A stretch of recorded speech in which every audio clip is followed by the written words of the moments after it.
Gervonta Tank Davis KOs Ryan Garcia in the 7th round with a body shot. Let's talk about it. If you didn't know, Ryan Garcia, Tank Davis, fought in an epic showdown at a catch weight of 136 pounds on Saturday, April 22nd of 2023. It was, as some would say, the event of the year and one of the most anticipated boxing matches that we have seen in some recent years.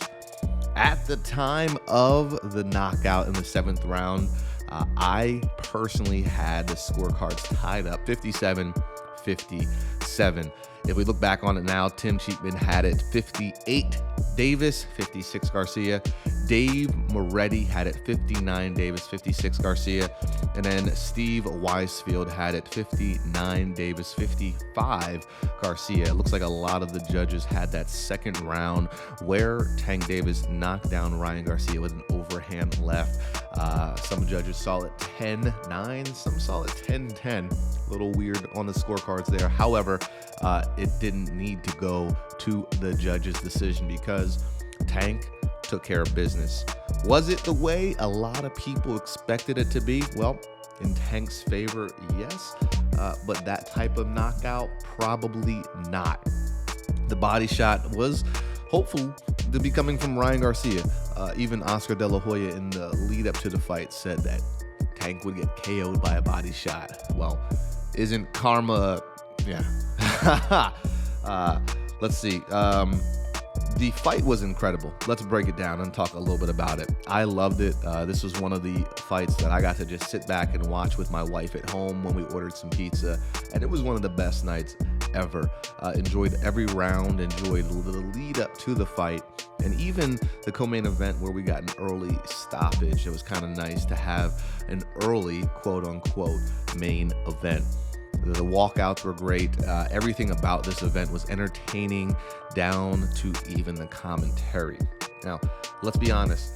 This didn't live up to the fullest hype I think that everyone wanted. Maybe some people wanted to see a better flash knockout or a more action-packed fight. What I thought, and from my opinion here, was that both fighters fought their game plan. They fought smart, typically safe plans. It seemed as though Gervonta had a better game plan, obviously getting the win, but I think he was able to show his superior skills and being a more patient fighter. Gervonta's been on the big stage in Showtime pay-per-view fights before. This was Ryan's biggest fight to date, but Tank really seemed as though he was the pro and the A side there, being patient, being diligent, being smart, not rushing in and exchanging and going to war a little too early. Ryan, even in the post-fight interview, made the realest accusation of himself. He confessed that he got bored. He got a little impatient and might have rushed forward and put himself in a precarious situation where he got knocked out. Now, let's be honest. I would love to see a rematch. It was getting to a point where the fight was back and forth. It was very evenly matched. It wasn't clear at any point throughout the fight that one fighter was far superior than the other. But after a little slow-mo and you watch this, there were some moments there where Tank showed his superior distance, his speed, his skill set, and even his feints, and luring Ryan in to land some decent shots. Now, I think Ryan did land a few more shots, but Tank overall landed the more dominant power shots. And clearly the power shot that ended the fight with that liver shot.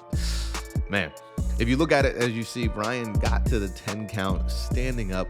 He said he could not catch his breath. He was wanting to stand. He had the willpower, but his body just would not respond. And hey, it happens.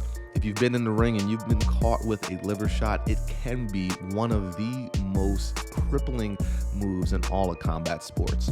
Now, Ryan has stated that he's going to go up to 140 pounds where he thinks he's going to feel much stronger.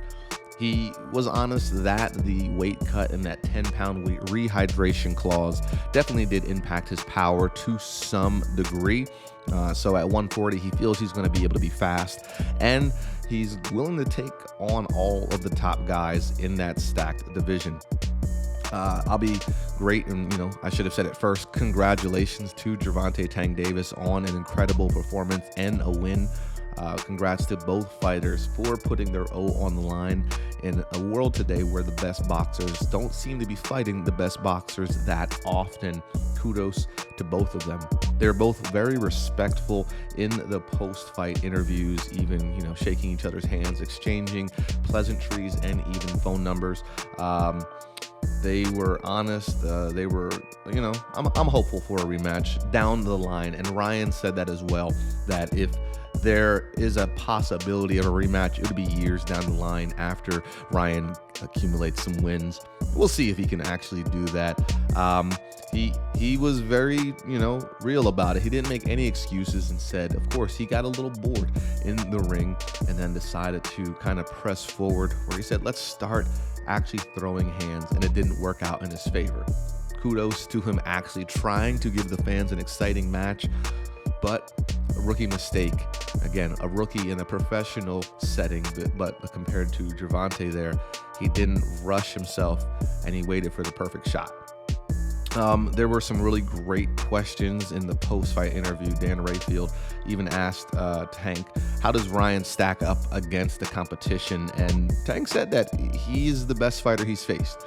They were feeding off each other's energies, and we saw a great back and forth. It wasn't as explosive with great counterpunch movements and Hagler-Hearns-esque natures to the rounds, but there was some good, high-quality boxing, and I'm excited to see what happens for both of these young men going forward in their futures. Gervonta felt that Ryan was a little more anxious and that he wanted to just stay calm and not make a mistake, and a mistake is what happened. It seemed as though Ryan Garcia rushed forward and put himself in a bad position.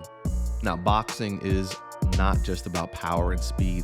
It's about inches and centimeters and milliseconds. It's about timing, accuracy, and discipline. And clearly we saw a lot of that come out in the fight, and Tank ended up being the winner.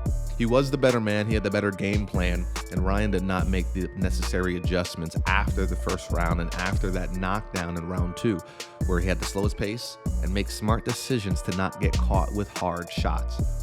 Overall, the fight was incredible. I cannot wait to see both of these young men back in the ring again. A lot of people are talking. Gervonta seems to have taken this fight and is the face of boxing, at least definitely in a viewership in America perspective. Gervonta Davis is probably the pound-for-pound guy that everybody wants to see. Canelo Alvarez is another name, and obviously Tyson Fury in Europe, bringing in lots of fans. But Tank right now has a bigger platform, I think, than Vasily Lomachenko, Devin Haney, Shakur Stevenson, all of the other guys that are in that division that are great boxers in their own rights.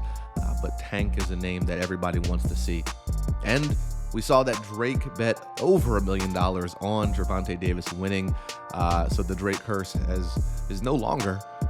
Tank seems to have finished business and left kind of no questions left in the ring.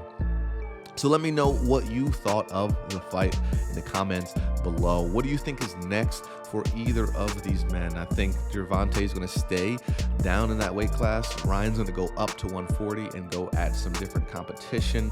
What do you want to see next from them? And do you want to see a rematch potentially down the line? Let me know in the comments below. And like always, be sure to subscribe, hit the bell for notifications so you will know when I drop videos and boxing reactions just like this one. Until the next time, y'all, Coach PJ signing off. Have the best day ever. Peace.